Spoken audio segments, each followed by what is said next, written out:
Good morning, dear students. Welcome to SYH Guru. Please like our videos, share our videos, and subscribe our channel. సరే, 7వ తరగతి పాఠ్యపుస్తకంలోని 3వ పాఠము హిందీ దివస్. హిందీ దివస్ అంటే మనము అంతకుముందు చెప్పుకున్నాం. హిందీ దివస్ అనగా హిందీ దినోత్సవం. హిందీ దినోత్సవం, హిందీ డే అనేసి అంటాం. సరే, మన భారతదేశంలో హిందీ దినోత్సవాన్ని, హిందీ డేను ఎందుకు జరుపుకుంటున్నారు, తర్వాత మన భారతదేశంలో హిందీకి గల ప్రాముఖ్యత ఏమి అనే విధంగా ఈ పాఠంలో చెప్పడం జరిగింది.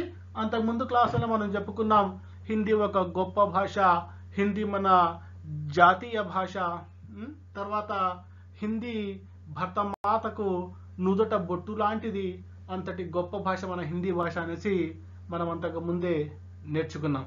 సరే, ఈరోజు మనము ఈ హిందీ దినోత్సవం యొక్క గొప్పతనానికి సంబంధించిన పాఠాన్ని ఇక్కడ ఇవ్వడం జరిగింది. చూడండి, అందరూ పేజ్ నెంబర్ 13 ను తీసి ఒక్కసారి చూడండి. యాక్చువల్గా ఈ పాఠము సంవాద్ రూపంలో ఇచ్చాడు. సంవాద్ అంటేనన్నా సంభాషణ అంటే ఇద్దరు ఫ్రెండ్స్ ఇక్కడ మాట్లాడుకుంటున్నారు. ఆ వాళ్ళ సంభాషణ ద్వారా మనకు విషయం అర్థమయ్యేలా చేశారనమాట. ఆ ఇద్దరు ఫ్రెండ్స్ ఎవరంటే రోజీ, సరిత. ఆ ఫ్రెండ్స్ ఎవరన్నా, ఆ ఇద్దరి పేరు ఏం పేరు? ఒక అమ్మాయి పేరేమో రోజీ, ఇంకొక అమ్మాయి పేరేమో సరిత. ఇక్కడ చూడండి, చెప్తున్నాడు, సరిత और रोजी दोनों सहेलियां हैं, रास्ते में मिलती हैं, बातचीत करती हुई चलती हैं. అంటే ఇక్కడ బ్రాకెట్లు ఇచ్చాడు చూడండి పైన. అది అంటే సరిత మరియు రోజీ అనే ఇద్దరు అమ్మాయిలు సహేలియా హై. సహేలియా అంటే ఫ్రెండ్స్ అంట. రాస్తే మే మిల్తీ హై అంటే వాళ్ళిద్దరూ ఒకసారి ఒక చోట దారిలో కలుస్తారు. దారిలో కలిసిన తర్వాత బాత్చీత్ కర్తీ హుయి మాట్లాడుకుంటూ నడుస్తున్నారు. ఏం మాట్లాడుకుంటున్నారో చూడండి. ఈ పాఠము వాళ్ళ సంభాషణ ఈ పాఠం. ఫస్ట్ రోజీ చెప్పింది. రోజీ అడుగుతోంది, క్యా బాత్ హై సరిత, తుమ్ ఆజ్ బడీ ఖుష్ హో, కహాన్ సే ఆ రహీ హో అని అడిగింది. అప్పుడు సరిత జవాబుగా చెప్తోంది, अपने विद्यालय से कल एक विशेष कार्यक्रम है, उसी की तैयारी चल रही है. रोजी ఏమని అడిగింది? क्या बात है सरिता, तुम आज बड़ी खुश हो, कहां से आ रही हो. सरिता ఏం చెప్పింది? अपने विद्यालय से कल एक विशेष कार्यक्रम है, उसी की तैयारी चल रही है అని సరిత చెప్పింది. సరే, వీటిలో మనము అర్థాలను గమనించినట్టయితే, సహేలియా అంటే ఫ్రెండ్స్ అని. సహేలియా అంటే అర్థం ఏమి? ఫ్రెండ్స్ అని. రాస్తా అంటే దారి. రాస్తా అంటే దారి. ఖుష్ అంటే ఆనందము. ఖుష్ అంటే అర్థం ఏమి? ఆనందము. విద్యాలయ్ విద్యాలయ్ అంటే పాఠశాల. విద్యాలయ అంటే అర్థం ఏమి? పాఠశాల. విశేష్, విశేష్ అంటే విశిష్టమైన అని. రాసుకుంటున్నారు కదా స్టూడెంట్స్, ఈ అర్థాలను రాసుకోండి. విశేష అంటే అర్థం ఏమి? విశిష్టమైన. కార్యక్రమం అని ఉంచండి. కార్యక్రమం అంటే అర్థం ఏమి? కార్యక్రమము అని. అంటే రోజీ అడిగింది సరితని చూసి, క్యా బాత్ హై సరిత, ఏం సరిత, ఏంటి విషయం? తుమ్ ఆజ్ బడీ ఖుష్ హో, నువ్వు ఈరోజు చాలా హ్యాపీగా ఉన్నావే, నువ్వు చాలా ఆనందంగా ఉన్నావే, ఏం విషయము? కహాన్ సే ఆ రహీ హో, నీవు ఎక్కడి నుంచి వస్తున్నావు అని అడిగింది. ఎవరు? రోజీ ఎవరిని? సరిత అని అడుగుతోంది. ఏమనేసి, ఏం సరిత చాలా హ్యాపీగా ఉన్నావే, సరే ఎక్కడి నుంచి వస్తున్నావు అని అడిగింది. అప్పుడు సరిత చెబుతోంది, అప్పనే విద్యాలయ సే. సరిత ఏం చెప్పింది? నేను నా స్కూల్ నుండి వస్తున్నా, నా పాఠశాల నుండి వస్తున్నా. కల్ ఏక్ విశేష కార్యక్రమం హై. రేపు మా స్కూల్లో ఒక స్పెషల్ ప్రోగ్రామ్ ఉంది తెలుసా? ఒక స్పెషల్ ప్రోగ్రామ్ ఉంది. ఉసీకి తయారీ చల్ రహీ హై. కాబట్టి దాని గురించే అన్ని మనము తయారీ అంటే అంతా రెడీ చేసుకుంటున్నాం. రేపు ఒక స్పెషల్ ప్రోగ్రామ్ ఉంది స్కూల్లో, కాబట్టి మనం అంతా రెడీ చేసుకుంటున్నాం స్కూల్ను అనేసి చెప్పేది అనమాట. మనము జనరల్గా గమనించినట్టయితే ఆగస్టు 15 జరుగుతుంది మన స్కూల్లో, జరగదు? ఆగస్టు 15 జరిగినప్పుడు మనమంతా ఏం చేస్తాంపా, మన క్లాస్ రూమ్ను రోజు ఊడుస్తామో ఊడ్చమో కానీ ఆ రోజు మాత్రము నీళ్లు తెచ్చి కడిగేసి వీలైతే ఆ క్లాస్ రూమ్ ముందర ముగ్గులేసి కలర్ పేపర్లు తగిలించి ఏమేమో హంగామా చేస్తాం, అవునా లేదా? మన క్లాస్ రూమ్ను ఏం చేస్తాం, బాగా అలంకరించుకుంటాం. మళ్ళీ దాంట్లో కూడా పోటీ, వేరే క్లాస్ రూమ్ కంటే మా క్లాస్ రూమే బాగా అందంగా ఉండాల, వేరే క్లాస్ రూమ్ కంటే మా క్లాస్ రూమే చాలా అందంగా బాగా స్పెషల్గా కనిపించాల అనే పోటీతో, ఒకరి మీద ఒకరు పోటీతో ఏం చేస్తారంటే వాళ్ళ క్లాస్ రూమ్స్ను, మీ క్లాస్ రూమ్స్ మీరు బాగా అలంకరించుకుంటారా లేదా? అదేవిధంగా ఇక్కడ సరిత వాళ్ళ స్కూల్లో కూడా ఒక స్పెషల్ ప్రోగ్రామ్ జరుగుతుందంట. ఆ ప్రోగ్రాంకు సంబంధించిన యాక్టివిటీసే ఆ స్కూల్లో జరుగుతున్నాయట. సరే చూడండి, తర్వాత ఏం చెప్తున్నాడు, తర్వాత రోజు చెప్తుంది, అచ్చా तो तुम्हारे स्कूल में भी हिंदी दिवस मनाया जा रहा है कल? हाँ कल 14 सितंबर है ना. అప్పుడు సరిత చెప్తుంది, हाँ कल 14 सितंबर है ना, इसलिए तो मैं तुम्हें बुला रही थी, मुझे भी गीत सिखा दो ना. रोजी, ठीक है मैं तुम्हें सुनाती हूँ, ध्यान से सुनो और सीख लो. हिंदी सीखो, हिंदी बोलो, हिंदी को अपनाओ, आओ सब आओ सब मिलकर गाओ, हिंदी दिवस मनाओ, हिंदी दिवस मनाओ. ఇంకోసారి చూడండి, రోజీ సరితాకు చెబుతోంది ఏమనేసి, అచ్చా तो तुम्हारे स्कूल में भी हिंदी दिवस मनाया जा रहा है. అప్పుడు సరిత చెబుతోంది, हाँ कल 14 सितंबर है ना, इसलिए तो मैं तुम्हें बुला रही थी, मुझे भी गीत सिखा दो ना. रोजी చెబుతోంది, ठीक है मैं तुम्हें सुनाती हूँ, ध्यान से सुनो और सीख लो అని ఒక పాట నేర్పుతోంది. ఏం పాట నేర్పుతోంది? हिंदी सीखो, हिंदी बोलो, हिंदी को अपनाओ, आओ सब मिलकर गाओ, हिंदी दिवस मनाओ, हिंदी दिवस मनाओ అని. సరే వీటిలో మనము అర్థాలను చూద్దాం. అర్థాలను చూసినట్టయితే హిందీ దివస్ అంటే హిందీ దినోత్సవము, హిందీ డే అని. గీత్ అనగా పాట. ధ్యాన్ అంటే శ్రద్ధగా, ధ్యాన్ అంటే శ్రద్ధగా. సీఖో అనగా నేర్చుకో, సీఖో అంటే అర్థమేమి? నేర్చుకో. అపనావో స్వీకరించు, అపనావో అంటే అర్థమేమి? స్వీకరించు అని. అంటే ఇక్కడ ఏం చెప్తున్నాడు? రోజు ఏం చెప్పింది? అచ్చా తో తుమ్హారే స్కూల్ మే భీ హిందీ దివస్ మనాయా జా రహా హై. అప్పుడు చెప్పింది అనమాట, అవునా అయితే మీ స్కూల్లో కూడా హిందీ దినోత్సవాన్ని జరుపుకుంటున్నారు అని చెప్పింది అనమాట.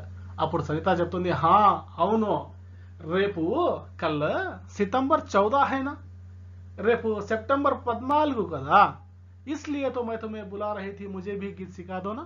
కాబట్టి నేను కూడా నిన్ను పిలుస్తున్నాను, నాకు ఒక హిందీ పాఠం నేర్పవా అని అడిగింది సరిత. సరిత ఏమని అడిగింది? నాకు ఒక హిందీ పాటను నేర్పవా అని అడిగింది. అప్పుడు రోజీ, సరే ఠీక్ హై మై తుమ్హే సునాతీ హూ, నేను నీకు హిందీ పాటను నేర్పుతాను, ధ్యాన్ సే సునో, అయితే నువ్వు వాటిని జాగ్రత్తగా వినాలా. సీఖులో అంటే నేర్చుకోవాలా అనేసి చెప్పింది అనమాట. ఏమనేసి పాట చెప్తోంది అనమాట, నేర్పుతోంది. హిందీ సీఖో హిందీ బోలో హిందీ కో అపునావో అని నేర్పింది. అంటే హిందీ సీఖో అంటే హిందీని నేర్చుకో, హిందీ బోలో అంటే హిందీని మాట్లాడు, హిందీ కో అపునావో అంటే హిందీ భాషను నీవు స్వీకరించు, ఆవో సబ్ మిల్కర్ గావో హిందీ దివస్ మనావో అంటే రండి మనమంతా కలిసి పాడుదాం, హిందీ దినోత్సవాన్ని నేర్పుకుందాం అని అర్థం వచ్చే పాటను ఆ పాప సరిత రోజీ సరితకు నేర్పుతోంది అనమాట. ఏం నేర్పింది? హిందీ సీఖో హిందీ బోలో హిందీ కో అపునావో, आवो सब मिलकर गावो हिंदी दिवस मनावो అని. ఓకేనా? ఇక నెక్స్ట్ పారాగ్రాఫ్ ని చూడండి. ఇక్కడ ఈ పారాగ్రాఫ్ ని మనం చూసినట్టయితే సరిత డౌట్ అడుగుతోంది. ఏమనేసి? హిందీ దివస్ 14 सितंबर को ही क्यों मनाते हैं అని అడిగింది. అప్పుడు రోజీ చెప్పింది, हमारे अध्यापक ने बताया था कि 14 सितंबर 1949 को संविधान में हिंदी राजभाषा के रूप में अपनाई गई. చూడండి సరిత ఏమడిగింది? హిందీ దివస్ 14 सितंबर को ही क्यों मनाते हैं అని అడిగింది. అప్పుడు రోజీ ఏం చెప్తోంది? हमारे अध्यापक ने बताया था कि 14 सितंबर 1949 को संविधान में हिंदी राजभाषा के रूप में अपनाई गई అని రోజీ చెప్పింది. సరే, ఈ ఫస్ట్ వీటికి అర్థాలు తెలుసుకుందాం, తర్వాత ఈ పారాగ్రాఫ్ అర్థం వైపు వెళ్దాం. సరే, వీటిలో అర్థాలు మనం తీసుకున్నట్టయితే ఇక్కడ ఒక చిన్న మిస్టేక్ పడింది నాన్న. సా పైన చుక్క ఉండాల, అది మనకి ఇక్కడ కనబడడం లేదు. సంవిధాన్, ఆ పదం ఏమి? సంవిధాన్ అంటే రాజ్యాంగము. రాజ్యాంగాన్ని ఎవరు రచించారు తెలుసు కదా? డాక్టర్ బిఆర్ అంబేద్కర్ గారు రచించారు, తెలుసు కదా మనకు. సరే, ఆ రాజ్యాంగాన్ని హిందీలో ఏమంటామంటే సంవిధాన్ అనేసి అంటాం. సరే, తర్వాత రాజభాష అని ఉంది. రాజభాష అంటే అర్థం ఏమి? అఫీషియల్ లాంగ్వేజ్ అంటే అధికార భాష. సరే, అధికార భాష అని వేటినంటామంటే ఏ భాష ద్వారా అయితే ప్రభుత్వ కార్యకలాపాలు కొనసాగుతాయో అటువంటి భాషను రాజభాష అనేసి అంటాం. అర్థమైంది కదా నాన్న? ఏ భాష ద్వారా అయితే ప్రభుత్వ కార్యకలాపాలు కొనసాగుతాయో అటువంటి భాషను ఏమంటాము? రాజభాష అనేసి అంటాం. రాజభాషను హిందీలో ఏమంటామంటే అఫీషియల్ లాంగ్వేజ్ అనేసి అంటాం. మన భారతదేశ రాజభాష ఏదంటే హిందీ. ఓకేనా? భారత్ కి రాజభాష క్యా హై? హిందీ. ఓకేనా? ఇక్కడ బతాయా అని ఒక పదం ఉంది. బతాయా అంటే తెలిపారు అని. ఇక్కడ ఎవరు తెలిపిండేది? వాళ్ళ టీచర్ చెప్పాడంట. ఏమనేసి? భారతదేశ రాజభాష హిందీ అని. సరేనా? ఓకే, ఇప్పుడు వీటి అర్థంలోకి వెళ్తాం మనము. సరిత అనే అమ్మాయి ఒక మహత్తరమైన డౌట్ అడిగింది. అదేంటంటే, అవునబ్బా, హిందీ దినోత్సవము 14 సితంబర్ కోహి అంటే 14వ తేదీ సెప్టెంబర్ నెల తేదీనే ఎందుకు జరుపుకుంటారు? అబ్బో, అంటే ఇక్కడ హిందీ దినోత్సవాన్ని ఎప్పుడు జరుపుకుంటున్నారంట నాన్న? ఎప్పుడు జరుపుకుంటున్నారంట? సెప్టెంబర్ 14వ తేదీ. అర్థమైందా? సెప్టెంబర్ 14వ తేదీ. ఇప్పుడు ఆగస్ట్ 15 మనం ఎట్లా జరుపుకుంటున్నాం? స్వాతంత్ర దినోత్సవంగా. అదేవిధంగా సెప్టెంబర్ 14వ తేదీన ఏం జరుపుకుంటున్నాం మనము? హిందీ దినోత్సవాన్ని జరుపుకుంటున్నాం. సరే, హిందీ దినోత్సవం ఎప్పుడు జరుపుకుంటాం? హిందీ డే ఏ రోజు జరుపుకుంటాం? Yes, September 14th. మనము నిద్రలో లేపి అడిగినా చెప్పాలా, లే హిందీ దినోత్సవం ఏ రోజురా అంటే ఏం చెప్పాలా? సెప్టెంబర్ 14 సార్ అని చెప్పాలా. ఓకేనా? రైట్. సెప్టెంబర్ 14వ తేదీన హిందీ దినోత్సవాన్ని మనం జరుపుకుంటాం. మన సరితాకు డౌట్ వచ్చింది, సరే అప్ప సెప్టెంబర్ 14వ తేదీనే హిందీ దినోత్సవాన్ని ఎందుకు జరుపుకుంటారు అని అడిగిందనమాట. దానికి సమాధానంగా రోజీ చెబుతోందన్నమాట. దానికి సమాధానంగా ఏమని చెబుతోంది? అవును, మన భారతదేశంలో ఒక రాజ్యాంగం అనేది ఉంది. మన దేశానికి ఒక రాజ్యాంగం అనేది ఉంది. చూడండి, కాన్స్టిట్యూషన్ ఆఫ్ ఇండియా కనబడుతోంది కదా ఇక్కడ. వాటిని ఏమంటామంటే రాజ్యాంగం అంటాం. ఈ విధంగా మన భారతదేశానికి ఒక రాజ్యాంగం ఉంది. ఆ రాజ్యాంగంలో 1949వ సంవత్సరంలో, ఎప్పుడు? 1949 1949వ సంవత్సరంలో సెప్టెంబర్ 14వ తేదీన మన రాజ్యాంగం ద్వారా హిందీ భాషను దేశ భాషగా గుర్తించారంట. అంటే మన దేశ రాజభాషగా గుర్తించారంట.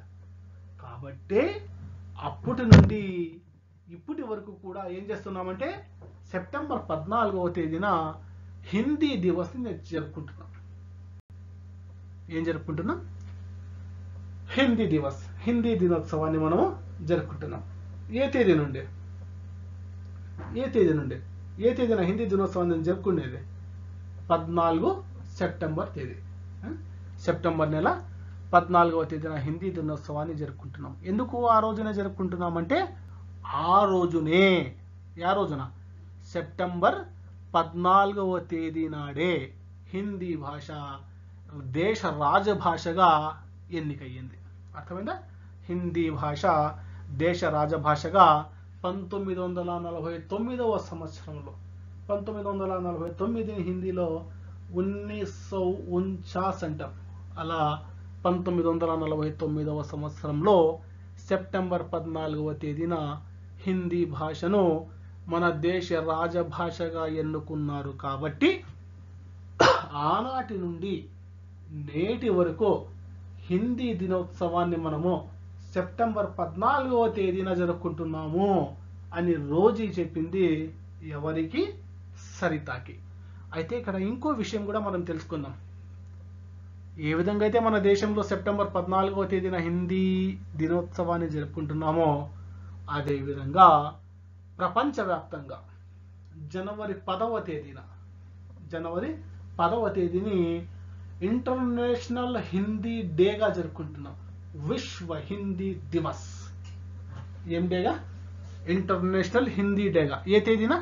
జనవరి 10వ తేదీన. సరే, ఈ జనవరి 10వ తేదీనే ఇప్పుడు మనం తెలుసుకున్నాం కదా, సెప్టెంబర్ 14వ తేదీనే ఎందుకు హిందీ దివస్ జరుపుకుంటున్నాము అనేసి. అదేవిధంగా మనం డౌట్ రావచ్చు, అవును సార్ మీరేమో 10 జనవరిని ఇంటర్నేషనల్ హిందీ డే అంటున్నారు.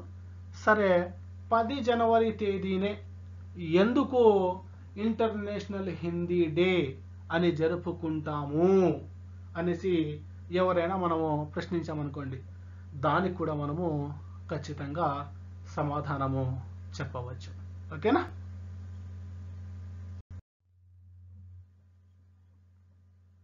చెప్పుకున్నాం కదా. ఇప్పుడు మనం నేషనల్ అంటే జాతీయ హిందీ దినోత్సవాన్ని అయితే మన దేశంలో సెప్టెంబర్ 14వ తేదీన జరుపుకుంటాం.